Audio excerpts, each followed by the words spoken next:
This is the first in a series of videos for primary schools linked to the Primary Subject Leaders file. The file, which was fully revised and updated in 2016, provides a comprehensive set of materials addressing all the major aspects which subject leaders are expected to address in their role. This time we're focusing on design and technology in the early years.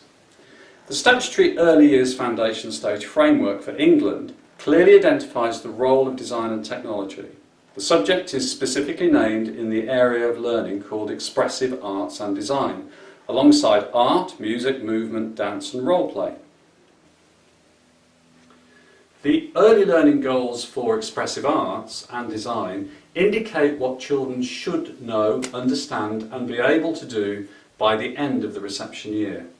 A significant proportion of this learning should be delivered through high quality design and technology experiences and activities, enabling children to safely use and explore a variety of materials, tools and techniques, experimenting with colour, design, texture, form and function, and use what they have learnt about media and materials in original ways, thinking about uses and purposes.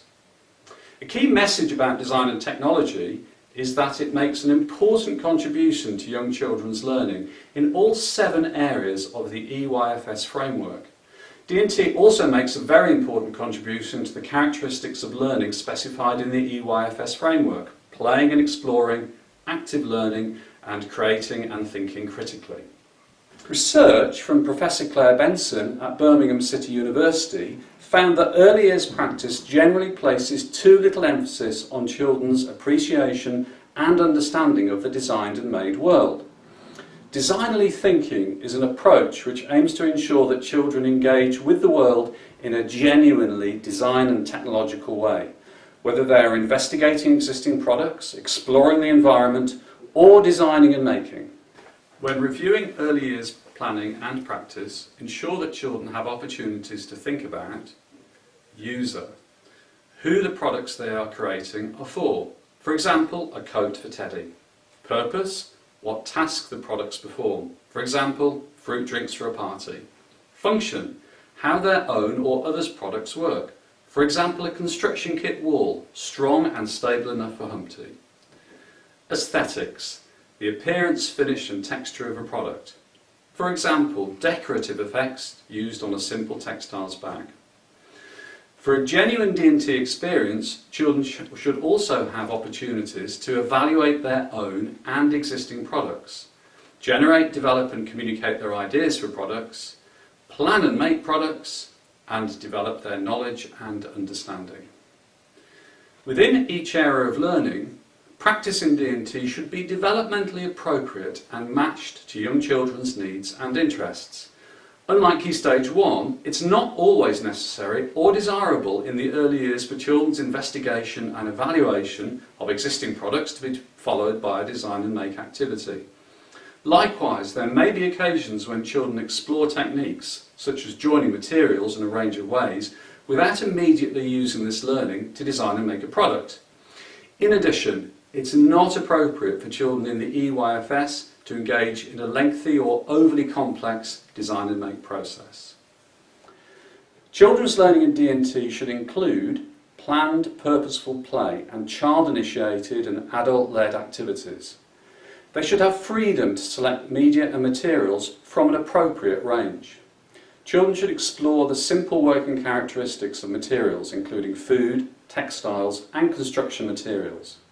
They need frequent opportunities to play with and explore a range of large and small construction kits that use different forms of joining.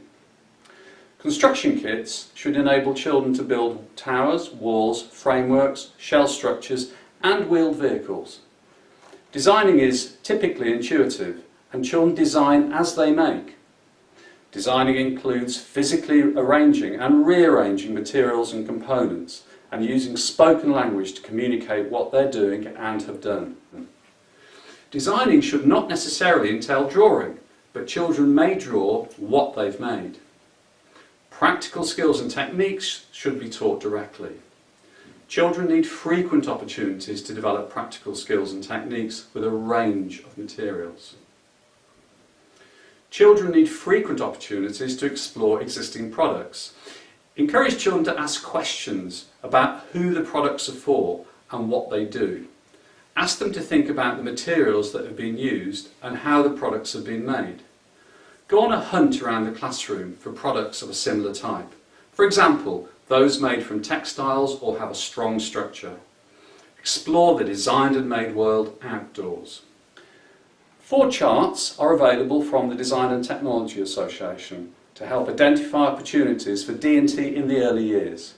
These suggest what children might learn, what adults could do, and provide notes on effective practice. Visit the resource shop to download a copy for your school or early years setting.